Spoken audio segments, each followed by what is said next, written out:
Should I? Okay. Hello and welcome to Dancer Support Mission by Sabine for Shine Your Light. We have a new episode of Dancer to Dancer, Words of Wisdom.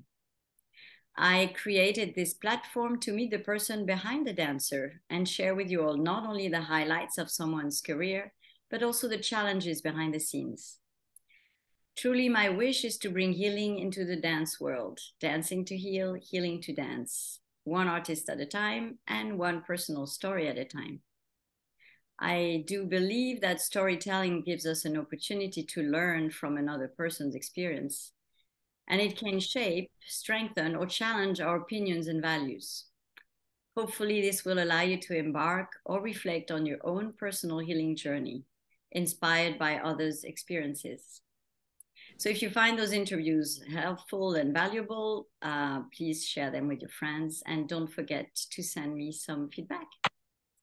So today I'm delighted to welcome Stéphanie Saland. Stéphanie, thank you so much for taking the time to be here with me. It's been a challenge to have you on that show. So I'm really excited about this conversation. Thank you. Thank you so much, Sabine. And I really appreciate the work that you're putting forward in the world as well, because I think I know how important teaching is for me, actually, even more than dancing, in terms of using it practically as a meditation and that kind of attitude of healing, heal or heal thyself. Yeah. I was listening about alchemy the other day, and this whole time with COVID and having years of internal time has actually been invaluable in terms of taking things in at a very, very different pace, with a very different kind of intimacy and suspension of the norm and the usual and the rote behaviors. So I'm really, really glad for that, actually. Yeah, The silver lining parts. Yeah, exactly. Yeah. If COVID taught us something, it's that. And I think that was a major plus, actually, for everybody, dancers and non-dancers. So, as usual, I always ask about, your past, because I mean, everybody probably knows you, Stéphanie Saland, as a ballerina. That's an assumption I won't make. Okay, well, I will make it for you. But what I'm really interested is your, how you came to become a professional dancer. I mean, why you started to dance, when, because I know you started late, and when was the moment you decided that this would be a profession?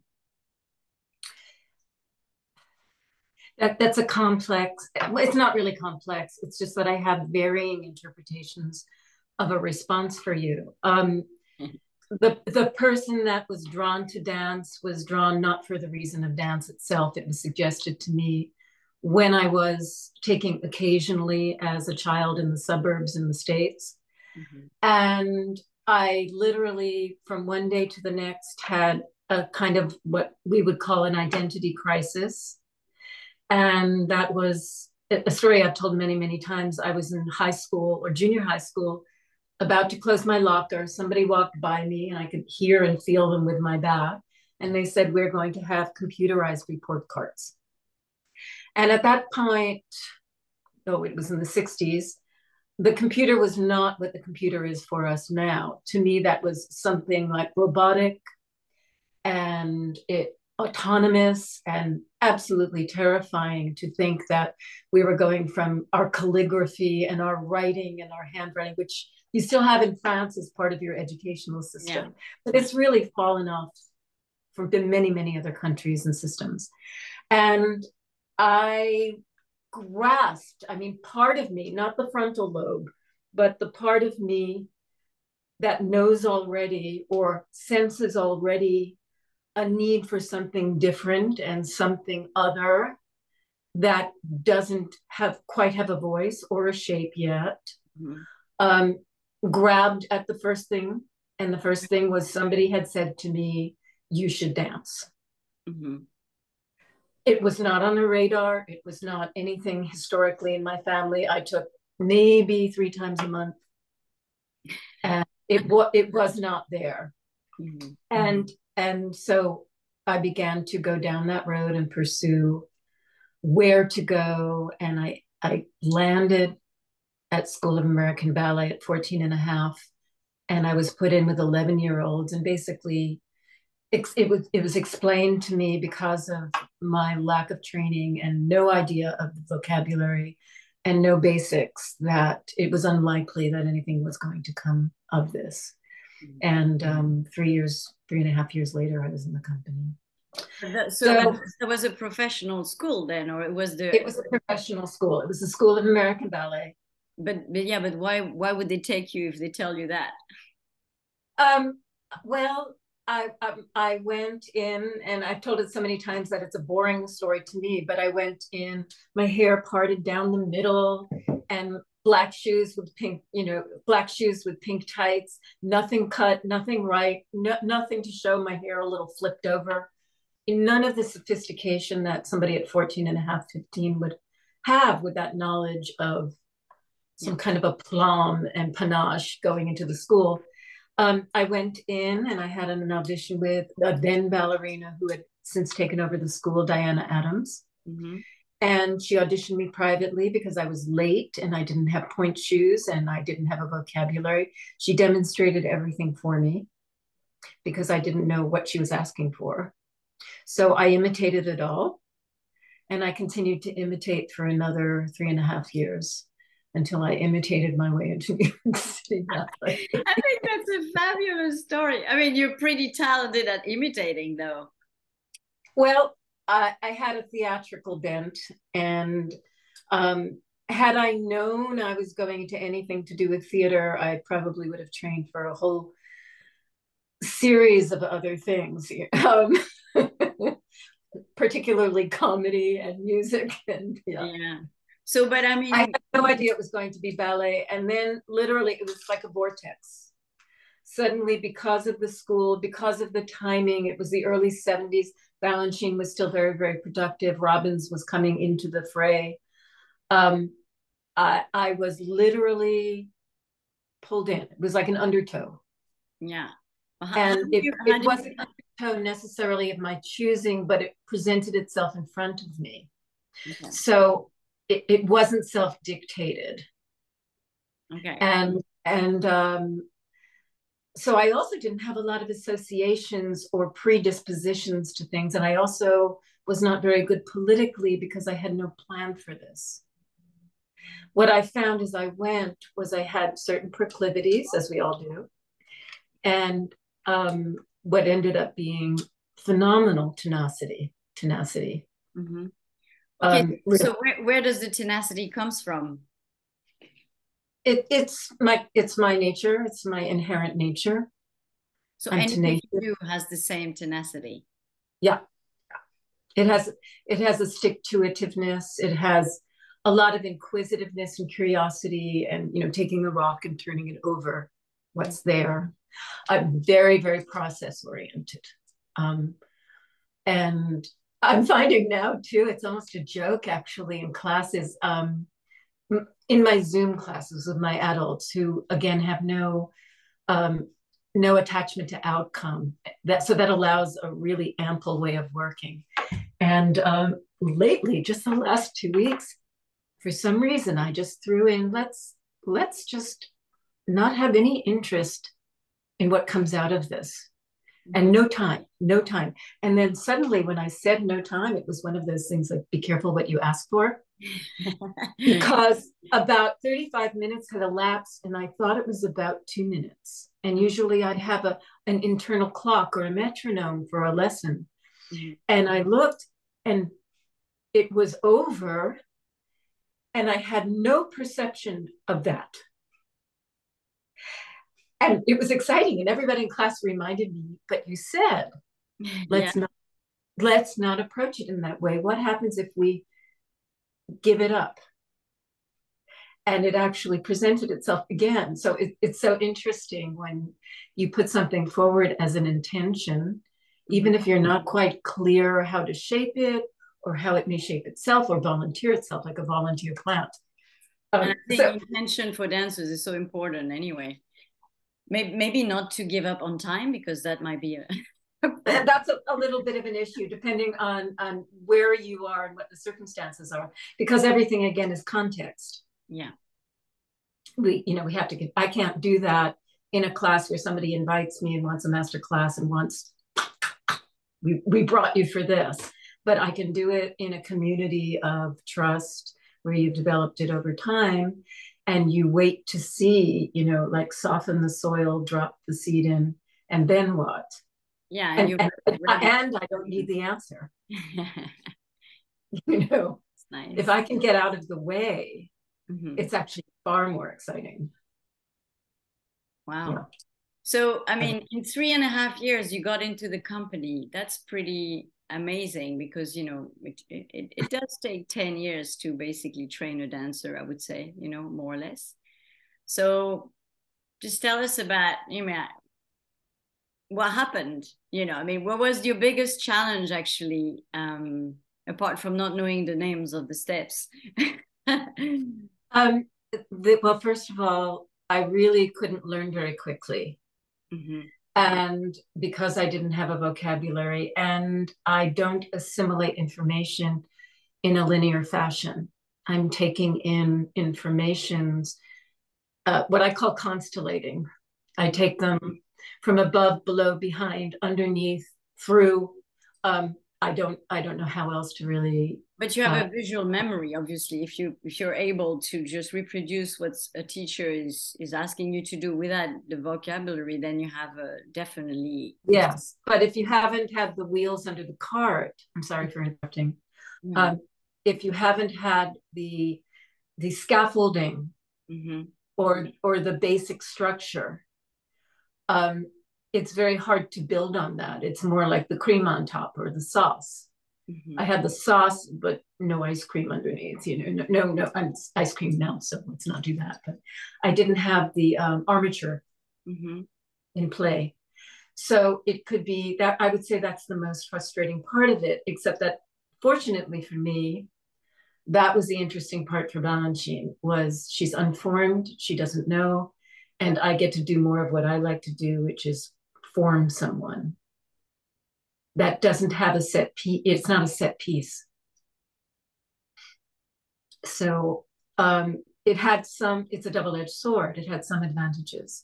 The intimidating parts for me were the size of the company, the gifts that were clearly in evidence, and that I felt, a bit of the imposter syndrome that you talk about with other dancers or actors, certainly, or anybody who finds themselves in a very, very elite situation and feels they're waiting to be discovered as false or incapable. Aside from which, I'm an adolescent. Yeah. And that's the adolescent mind, always measuring, worrying how it's going to fare in those circumstances. Right. Yeah. But it was so inspiring. I was learning so much. I came in without this education, and here I came in with the Stravinsky Festival and watching Balanchine just pull these, it seemed like he pulled things out of a hat. And out of people too.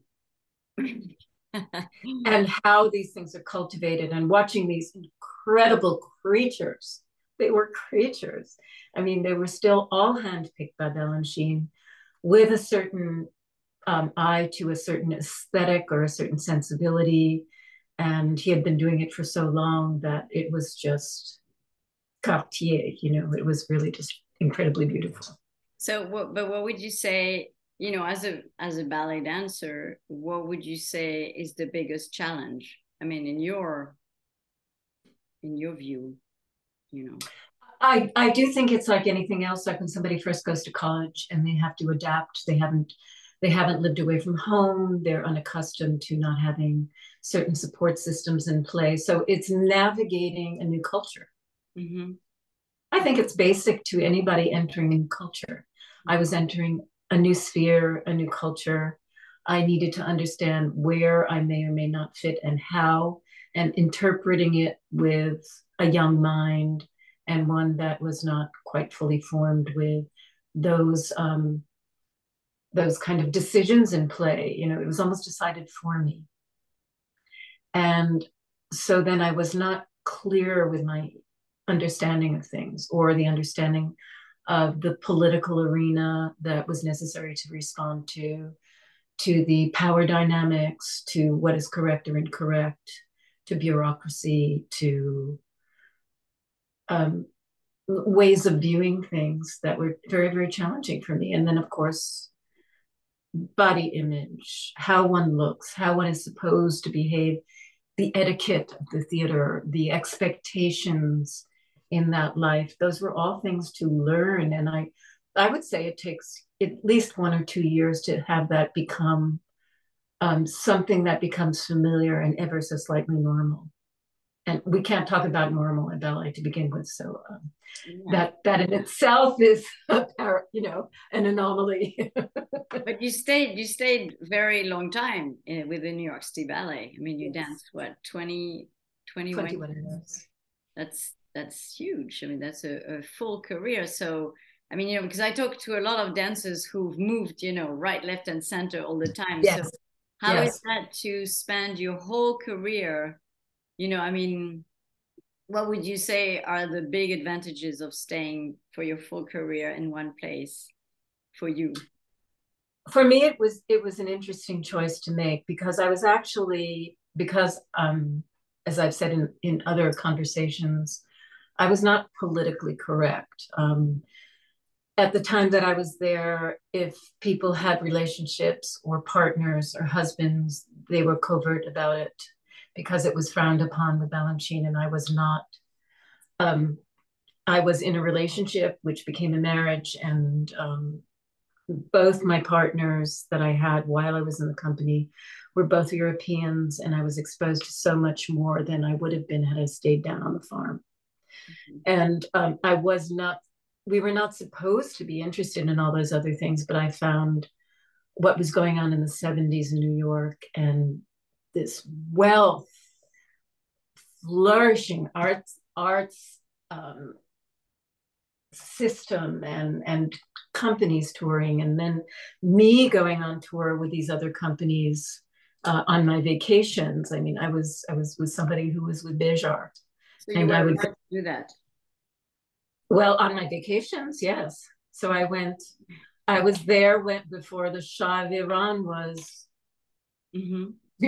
thrown out. And I was in Greece, and I was in Iran on my vacations, going completely other from Balanchine to these sensual men, to philosophy, to a very, very different vantage point and way of viewing art, and how one presents oneself, and the way that one thinks in and through. And then I'd go back to some of the austerity and some of the otherworldliness of Balanchine, and loving it all, of course. But there were so many things going on. And then after that relationship ended, then I was with somebody from Stuttgart, and I was going to see Billy Forsyth in the 80s. How did you find all those men when you're living in New York all the time? Yeah, and so they were just, I mean, so many things landed on me. and I responded to them. There was also something, obviously, that that for some unknown constitution that I have emotionally, psychically, energetically, works with Europeans. I still remember Bart Cook when we were on tour, actually, in London, and we had done, I think it was 4 seasons. And I didn't carry off that well for the American audience as well as I did in Europe or in England. And so I was always shocked at the response on our tours. And Bart was like, take longer, they like you. With the bows. And so I do think that there was the way that I weight things, or like what I said, I have a certain perspective that isn't quite linear. It's not cut to the chase at all. I'm not direct. And I think those those layers or those nuances or the ways that I make choices play differently for different cultures. Mm-hmm. Of course, yeah. And so what I think happens is that draws me to them, and that draws them to me, not them meaning other. That there's a weaving or a wedding of that played out in that way for me, at least when I was younger. Okay. Now I definitely yearn for simplicity, no drama. Thank you very much. None.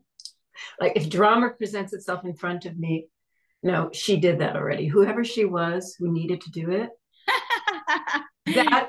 that really was another entity. Mm-hmm. And it's incinerated. All right.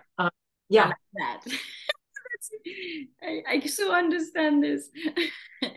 and it was appropriate. And I think when I look at young people, it's extremely appropriate to be driven by hormones, driven by passion, what that puppy energy I call on young men. I used to call it that puppy energy, big paws and going at it. But I do feel there are these wonderful phases, like phases of the moon and phases of a life and development that feels so elegant and appropriate. Mm-hmm. And I can really appreciate that I was her, mm-hmm. and are no longer her, whoever that might have been. And I find it very, very interesting, actually, when we're doing these conversations or in interviews, that there's a conundrum of the interview, because people really want to speak to whoever that might have been. No, and I don't know if I can speak of her. I can speak of her, but I am not her. Okay. And I just wonder, then it's a little bit like how I described the lesson when I said, let's entertain, not having a time frame, mm-hmm. and what will arise. So if we entertain each day as throwing something else into the mix that perhaps puts us a little off center, but allows this scope, the perimeter to open, or the lens to widen, or the depth of field to change, then I think that's called a life, Well, in the moment, yeah, for sure. Yeah. Being present in the moment. And I need to constantly work on shedding the fear parts, because I have them. Well, we all do. I mean, you're human, so that's part of who we are. That's part of who we have in the back of our head, right? Yeah. So, but then tell us about, after you stopped dancing, you started teaching immediately. Was that obvious for you? Was that something that came naturally, or? It always came naturally to me. And actually, I have some really fun anecdotes with that, because I was always feeling I was playing a game of catch up, much like a lot of men in dance do. Like they start late and they're catching up. So I was always staying after class, and sometimes I would notice people who seemed to need a little more or different information or some kind of attention. And so I would interact with them, and I would find this out far later, like in my teaching career, that somebody would come up to me and thank me for having spent 20 minutes after class offering information, because actually nobody was looking at them because they didn't fit the bill aesthetically, or they weren't the star in the room. So I find now that people come to me and said, oh, you may not remember, but you spent this time with me. Mm-hmm. Thank you. Yeah. I was always doing it. I was always teaching while I was dancing also. When we went to Saratoga for our summer tours, I would teach at schools.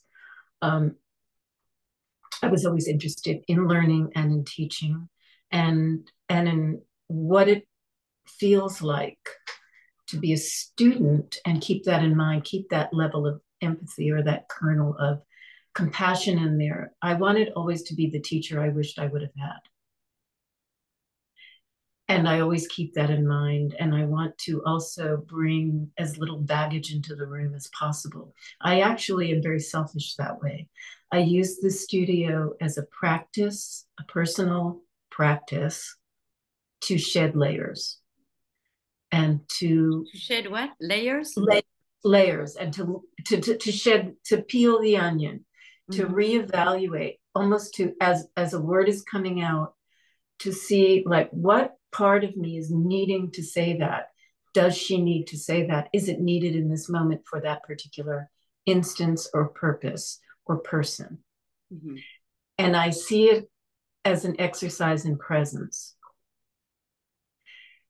And I look at it in as much as it's possible to stay awake, and it's hard, to see if it's agenda driven and whether that agenda is either generous, kind, or necessary. So does it happen that you actually say nothing for a whole class? I haven't achieved that yet. Well, I definitely haven't achieved that for sure. But I find it fascinating what you're saying. Because I'm sorry. No. I think it's really interesting to hear that from, someone who's done such a career and who's willing to, because it's very rare in this ballet world, It exists in a lot of other practices. For instance, I just finished, and I'm so glad she's resumed the Zoom lessons with Body Mind Centering with Bonnie Bainbridge Cohen. And she's she's going to be 81, and she just has this transmission quality. And I love these. I look for people in other realms, in other practices, in things that are in worlds that are not dance necessarily. Very often in contact improv, in comedy, in acting, in different sciences, in philosophy, in alchemy. Many teachers are there and available where we can really drop in and listen and try to tangentially absorb their approaches in a way that you can check in. One can check in, not you. One can check in with oneself with the beautiful questions, like, how are you asking this? Why are you asking it? Why are you asking it in this way? Is it really going to play out in the way that you feel is going to be a benefit here? It's kind of like physician do no harm. Yeah, but that's fascinating. I find it such a challenge with ballet, and that's why I always tell my student, I say, I have to be direct and I have to ask for things. It's very interesting what you're saying. And I always tell them, if it doesn't come across in a nice way, just come to me, but it's never going to be nasty. It's just going to be direct. And I've always wondered, how do we demand? I mean, it's not, that's what I say. I always say, maybe I make them understand that they want it. So I'm not demanding anything. I'm just helping them achieve what they want to do. But it's such a very fine line for ballet, I find. And yeah, I don't know. I would like to hear what you have to say about this, because, there's no way around saying point your foot and you know what I mean? Like this vocabulary is pretty authoritarian in nature. Yes. And I don't want this because I hated authority anyway. But what I'm saying is that I'm really trying also to talk to my students, saying, okay, this is what I'm going to use. This is going to be like a code. But if you don't feel comfortable, we can talk about this afterwards. But in the reality, I don't know how else to do it.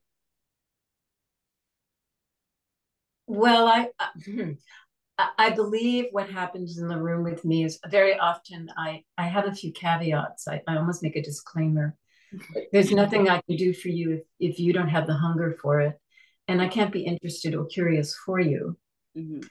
That's one thing. And then the other is generally making fun of myself or using humor. And one thing I've really not co-opted from Bonnie, but I'm on the same page with, really is If I've offered any advice, please forgive me.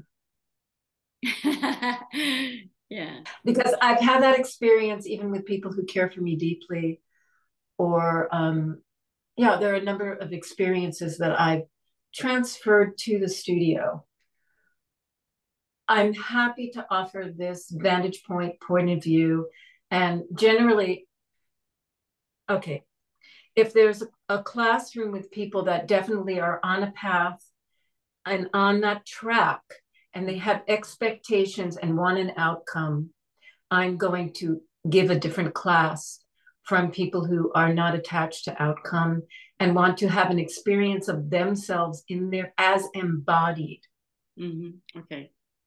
What I attempt to do somehow is find that transit from that one group and another group to where, if possible, I can ask the people that are on that track to take a different path towards and inside themselves. So, for instance, like you said, you can't not say point your feet, but you can put people on the floor and ask them to feel their sit bone all the way through the heel bone and then extend their toes forward, and then translate that to weight bearing and to ground reaction force, and see if that changes the way they feel by using the back body and using the back as a reference point. For me, for instance, something I love the idea of is the back body. So I found many, many different ways to address that. And so, for instance, somebody who wants to be a ballerina, she wants that tiara, she loves the rhinestones, she wants the makeup, she wants to be first, front, and center, which I understand because I was her. Mm-hmm. But the tiara is more like cobra pose. The tiara is this, Edwardian ruff coming up the back body that one inhabits, whether she has this crystal thing on her head or not. Mm-hmm. So to get the front body to soften and the back body to be the strong surface in which the front body remains vulnerable and forward, and the back body to arise and become that scaffolding and that strong point, and the point at which we can always reside. That's the points I'm trying to get across from a technical physiological understanding. And there are ways to do that. What's hard about that is very often it's hands-on. So I've tried to develop ways of develop methodologies where I have each dancer partner each other, and they even ask for it now. They request it. Where we do things on the floor, and it's almost like, could we take the floor, move it to a vertical plane, and now still reside in the floor, and then move out from there, and also from the back, what I call the back of the bottom of the heart. Mm-hmm. So that any kind of gesture is relational to the back body, the back of the bottom of the heart, and the entire surface of the lungs and the back of the heart to go forward. So I'm getting a little, I can get very, very clinical and very detail oriented, what I say, like under the fingernails. Would that approach have worked with you at 17, 18? Oh, absolutely. I was probably doing it already. Yeah. Yeah. I call it imagination or philosophy, but I think that's the one thing that I'm asking for now. For instance, I need to stage something soon. Not stage, I need to coach, or will be coaching. I don't need to coach. I will be coaching. And when I coach, I'm asking first for curiosity, imagination, and open heart. And it's very nice if you have the goods, mm-hmm. all the right stuff to go in Apollo 8 to the moon, but no, I've seen all that already. I mean, that's kind of how I talk to people. I've seen the legs, I've seen the feet. I know you can do those turns. Mm-hmm. That's great. Very, very nice. And you are also replaceable in that case if you don't find something else. Mm-hmm. And also you can't take your life forward with that. You can take your career forward with that, but that's not having a life. The other thing is life affirming, life giving, and regenerative. Did you put your little thumb up? I think it's so cute. Oh, I didn't do that, but it probably volunteered itself. Another thing that volunteered itself. So now I lost my question because I had something in the back of my mind. Yeah, can it be taught? Can these things be taught? There are ways to address this more directly, and in whatever circumstance I find myself, I find ways to get it directly and to make it generally entertaining so that people want to hear it or are ready to hear it or willing to hear it. Also, of course, you can't, it's much like Balanchine spoke to, you can only throw it out there and hope that one seed takes and you get a flower in a field of grass. I've seen that very often when I've gone somewhere. I can have 60 people in a room, 20 people in a room, 30 people in a room, 5 people in a room. 3 may hear it. Yeah, of course. And they might not hear exactly what you said. 3 may feel it. The part of them that is hearing it also may not be it's not, I can't be responsible for how anybody hears anything. That's the other delicious part of teaching that I've learned. I cannot be responsible for what you hear and how you hear it. No. But also, I think you teach a lot through your own energy, even not through words. It's, like, I believe that very much. You say things, but your energy actually is transmitted, whether, for those who can take it in or not, with or without words. That's what I experienced many times. Absolutely. And I see it very often. It's a little like when you're meeting somebody and you haven't met them before, but you've heard tell of who they are, how they are, what kind of personalities they are, what you're going to have to deal with. Mm-hmm. And I don't have that experience. Yeah, exactly. And so I don't go on any kind of presumptions or assumptions, because very often my experience is not in the least bit what I have been either warned about or told. Mm-hmm. And very often when I come away, even with colleagues, let's say we've all taught in a group setting and they've been given certain groups of people, I've been given certain groups of people, and we come away and they've had a really hard time of it. And I come away like it was just Christmas. Mm-hmm. And, you are. What's there to say? Because what you bring is not just what you say, it's how you've been choosing and how you've been living your life and the choices you've been making with the struggles, with the pain, with the challenges, with the adversity. Because in every time, all we really have is to choose our attitude. Mm-hmm. Yeah. And I'm not talking about happy-go-lucky here. I mean, some days are just dark days. Some moments are just dark moments. And how did you let that fall on you? And you sometimes have to let yourself go under and let yourself realize maybe you'll come out, maybe you won't. I don't know. You've been talking earlier about, coming into the studio and shedding layers, like to do that as an exercise to do that. Do you believe that I'm talking about professional dancers. And everybody's different, so it's hard to make a general. Very different. But do you find that young dancers now are more ready to do that also in their process of, starting class or rehearsal? Or I have no generalizations whatsoever. It depends on the school. Yeah. It depends on the company. It depends on the Zoom class. It depends on the climate. It depends on their own expectations from themselves, and then the expectations of the people around them. Mm-hmm. It depends on where they are in their own personal development. I think there is as many people as there's as many responses to that. Yeah. I mean, I've had that experience just even a few weeks ago where I'll go from one class that feels like gold absolute, everything about it was just not on, but just so copacetic and so rich. And then go to another class with far fewer people, and one person in the class has just zero self-awareness and keeps pulling your attention. Mm-hmm. And I had to come home and go, I thought I had a skill set, and apparently I don't. Well, but it's not up to you to have, I mean, is the behavior of other people as well. I mean, you can't.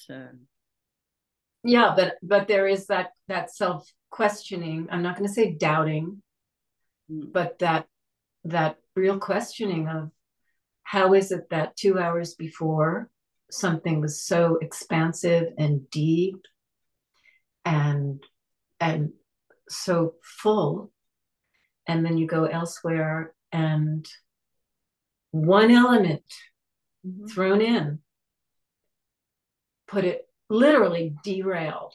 It's called a dark portal. And it's very, very challenging. And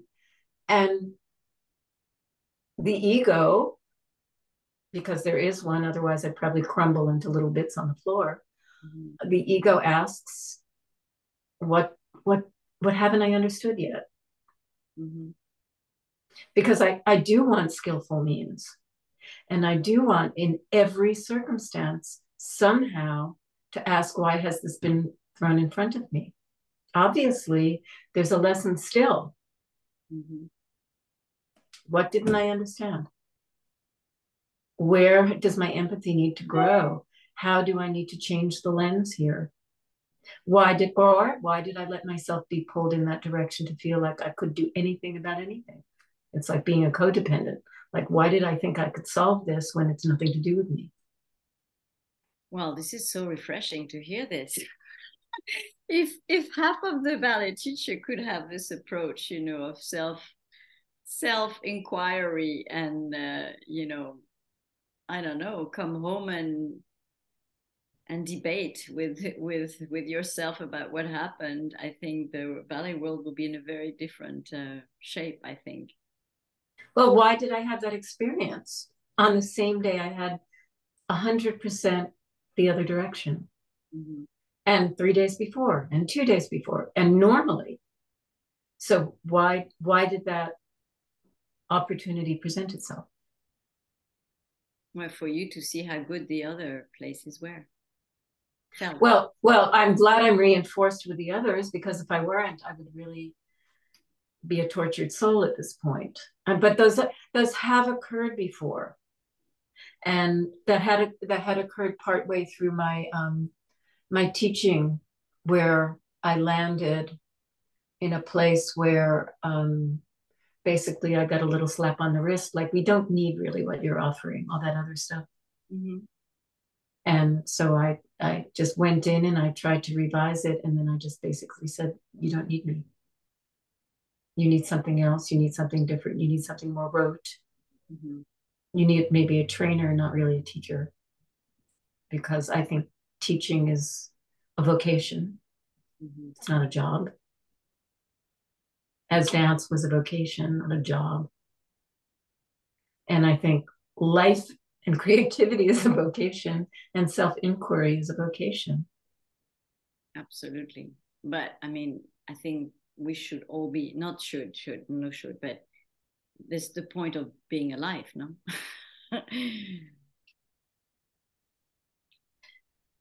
I don't even know what the point is, you know, but I keep attempting to do a few little deep dives and get lost in the woods and notice.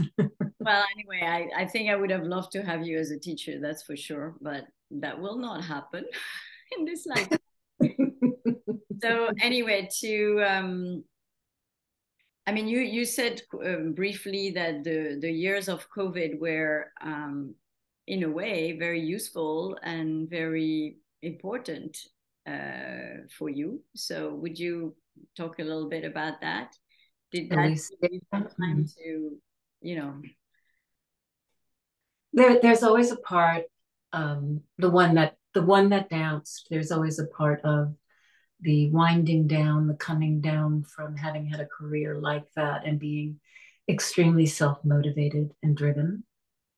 And I remember the first few years of retiring, I had to fill every hour because I didn't know how not to do that.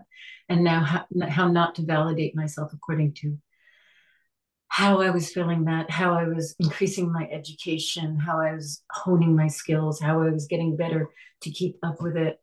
So coming here to Seattle was wonderful because it wasn't New York. And there was nobody keeping an eye on me, and there were no ways of measuring in the ways that I had measured before. And I actually also have said this before, I considered it a death of that persona, a death of that ego and that person that had worked so hard to sustain the myth of myself to myself and to other people. Mm-hmm. And I really liked that. I wasn't comfortable. I didn't like how I was feeling, but I really liked entertaining that. And I had heard at some point, whether it's true or not, that elephants go off to the elephant graveyard. They go off by themselves and die. Mm-hmm. And I thought of myself as an elephant going to the elephant graveyard. Mm-hmm. And that was Seattle. I actually came to be with somebody and it didn't work out. And I was alone for the first time in my entire adult life for 3 years, unattached, not defining myself as somebody's spouse or partner. And I really thought that that was going to be pretty much the picture. And I started to actually engage with that, thinking I was going to be Colette's grandmother with her lavender plant and her books and her cat on her belly, and just be this kind of reflective loner. And Seattle was great for that because the kind of things that drive Los Angeles or New York don't drive Seattle. And so it was a wonderful place to internalize and look inward and not feel like I had to go out in the world in the same way. Mm-hmm. So that it was really a delicious transition place. And I did actually have a moment of a tad of glamour with I was interested in millinery, and I did 3 months as a stagiaire in Dior, modiste, in between and in the liminal phase. And then I picked up the teaching again, and slowly that shifted, and I began to freelance teaching, and not very much on the radar. It's never been lucrative, or I've never really been in the big picture, and I haven't gone into the professional sphere because I find too much resistance there. I find too much of the old politic there. I find a lot of lip service to what is now considered politically correct, but not an actual, the transmutation hasn't occurred yet. Yeah, exactly. That's what I was asking. And like what I told myself is I don't throw myself at walls anymore. I did for many, many years. Mm-hmm. And I'm not on a crusade. I'm not there to fix things for people that can't listen. Yeah. I'm just, so when there's a path of least resistance or something comes to me, it's there. It's right there. It's present. If you want to have a conversation, I'll have that conversation. I will not knock at the door. I will not try to push my fist through. I don't have that kind of alpha energy any longer. Mm-hmm. I have a lot of energy. I have way more energy than my body permits. Look, this spacesuit, Ram Dass's spacesuit. Yeah. I'm in this spacesuit, and I really am, sometimes really grappling with this suit, this costume, mm-hmm. And all the things that come with it. If I were just the energy that I've invested in, that refreshes itself regularly, I would just be this, ball of energy. Fortunately or unfortunately, it's in something known as a real body. A physical body, 3D. A physical body, yeah. A limited physical body. And I wore out the lease on it a long time ago. And it takes a great deal of attention and energy. which is something that's been very interesting because I've noticed with friends, with family, that people who are now presented in their more older years or more challenged years for the first time with limitations that they somehow didn't expect. Yeah. And as dancers, we have been dealt those cards very early on, and we needed to learn to grapple with them very early on. And I realize I have a vast skill set, and I have no expectations of things getting better, of improving, only of either maintaining or preventing further debilitation. And I think it's actually a gift. It's wise. It gives you. It's just, what am I going to do? Yeah. I've never been this old before. I have many, many things that somebody else would consider disabilities. And if I'd look at it upon that way, then I'd really be sitting there waiting for people to come to me. And I find different ways to be creative with whatever the limitations are. And it's not fun. And sometimes I can get very, very sad about it, very sad. But it's what I chose for myself to pursue, and there are outcomes of that pursuit. Right. Yeah.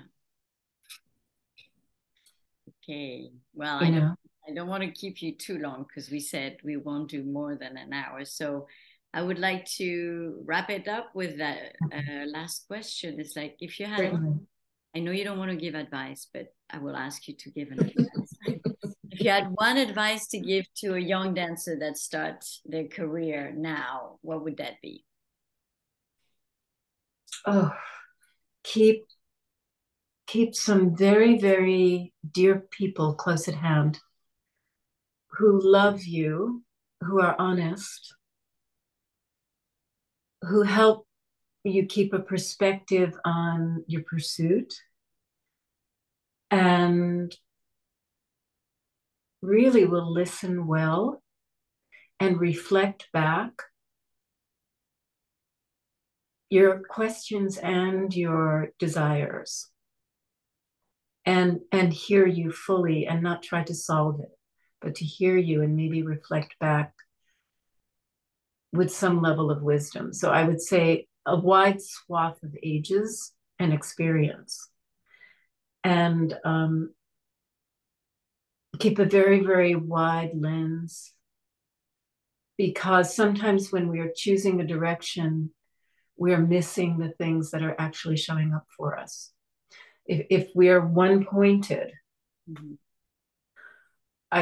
or hierarchically pointed, or we think we know what we want, we may not see the actual choices that are available, that are on the perimeter or off to the side or in the near future.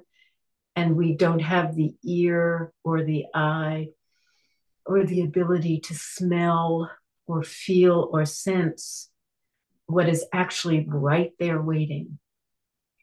That's beautiful. Yeah, it's so true. And